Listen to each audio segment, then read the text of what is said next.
everyone, my name is Swaztine Darmawan and my partner is Kadek, Chici, Evia, Sherly. We are from E-class, so today we would like to explain about the result of grammar survey. There are 5 parts that we will explain. There is introduction, purpose, the way how to share the survey, the result of the survey, and the conclusion. Now we next to the introduction of the survey. On this survey, there are 50 respondents, and the target is a student junior high school until college student.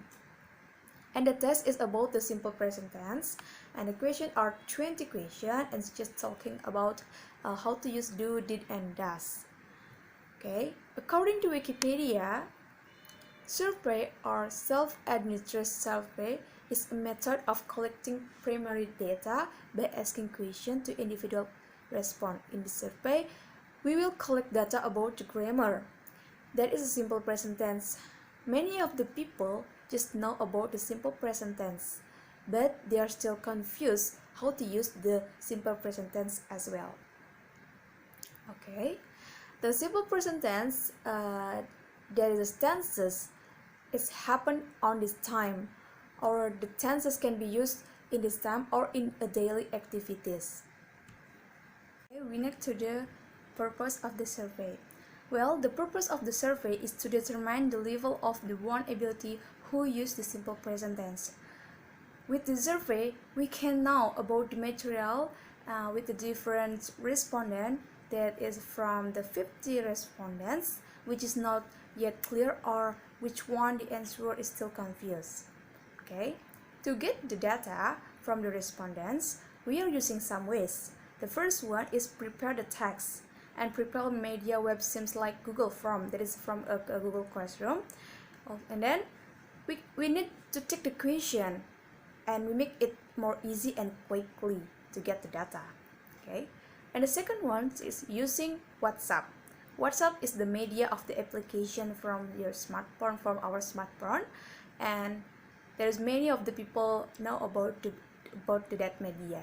Okay, we need to link the from the Google Form, and then we need to share the link by using media WhatsApp to the target. And the last is the question will be open and will be answered by the society or target. And next we can collect the data and then we make some summary.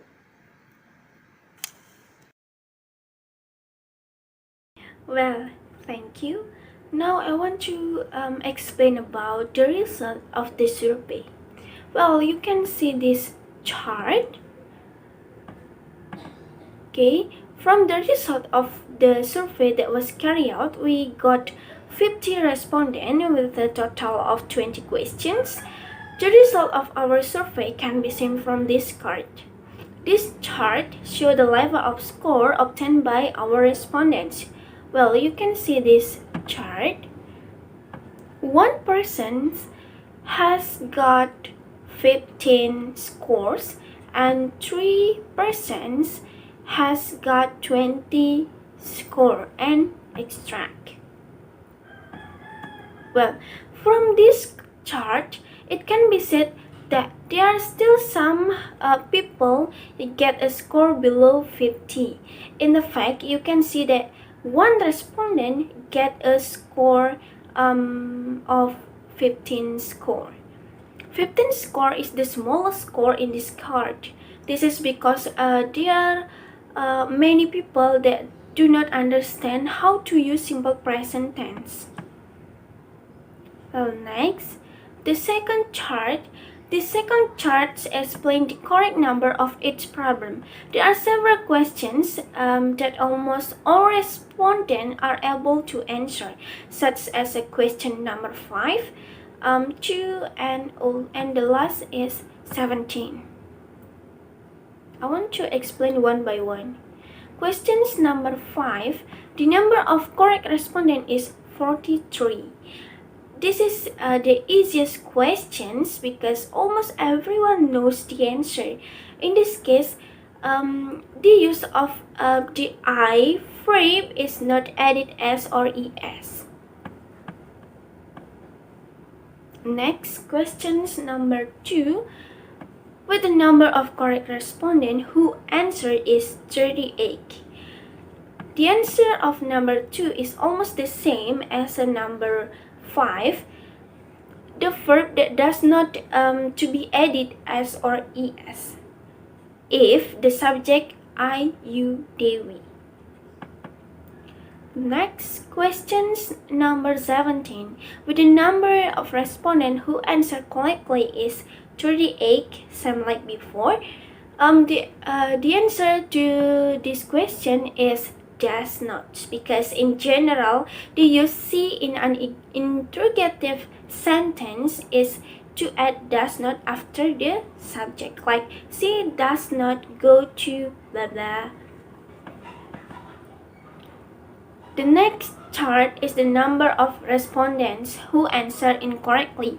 The questions with the most number of respondents incorrectly answer was number 14, 4th, and number 6. Well, now I want to explain one by one. Questions number 14 with the number of respondents who answered incorrectly was 26. This question tricked the respondent by using two names which should not have been added with s or es.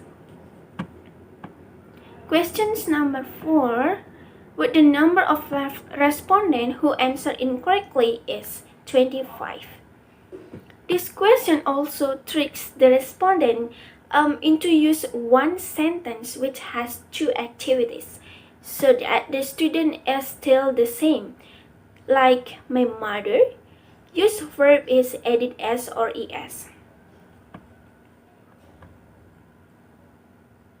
And the last questions is number 6 with the number of respondents who answered incorrectly is 24. The use of it is still confusing for responding to add s or es after the verb. Okay, the conclusion. So that's the result of the survey that we got.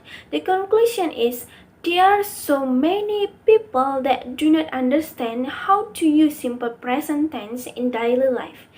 How is the use a verb that added s or es, and why should it added in a sentence? This survey can help respondents to know about simple present tense and also to train their skills in simple present tense.